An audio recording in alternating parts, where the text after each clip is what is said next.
Did you see that somebody wrote a chat GPT email responder No. where I think basically you could just click a button and it would just chat GPT would just respond to your email for you. Oh, wonderful. I And need to look into yeah, that. yeah, exactly.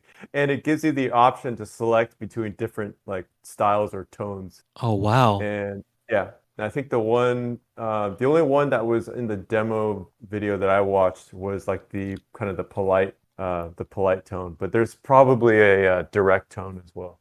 I should look into that. Yeah. I've often been accused of being too direct in my emails.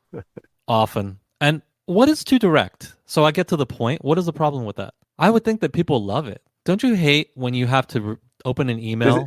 Isn't that interesting? Is this the same assumption that you just made earlier about the assumption that they want you to be efficient.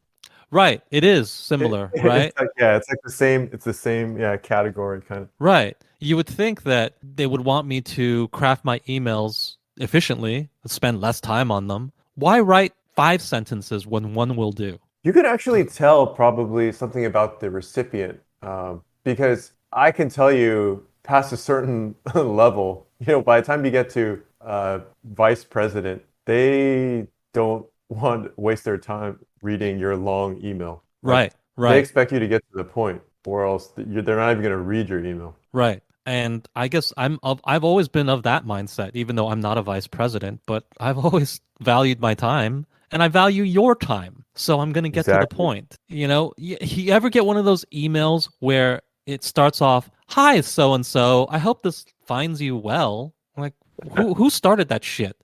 You first of all, we know you don't care if this thing finds me well. You damn well know that I'm reading this because I'm at work, so therefore I'm not well. I'd rather be somewhere else, not at work, right? So it has not found me well. Just get to the goddamn point. We're all working here.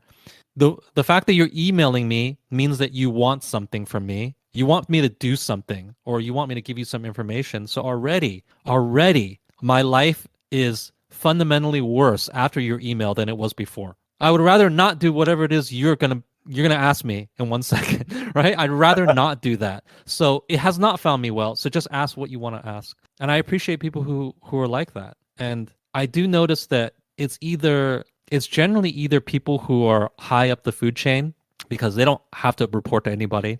They don't have to care what you think of them. So their time is valuable. So they communicate very efficiently. They just get to the point. And I do find that it's very young people because they're used to this world where you're messaging people, you're in DMs and you're using emojis and you're not writing out these long sentences that are just fluff. Mm, interesting. That's yeah, that is what I find. It's just the older people who are not high up the food chain who waste your time with extraneous language. The worst for me is when I'm reading it and I can't really even tell what they want, and I have to like send another message to confirm. Right. Like, is this what you're asking? If I have to read your email twice, I think that you've wronged me fundamentally. And I'm not a stupid person. I can understand things. So why did I have to read your email twice? I just hate that so much.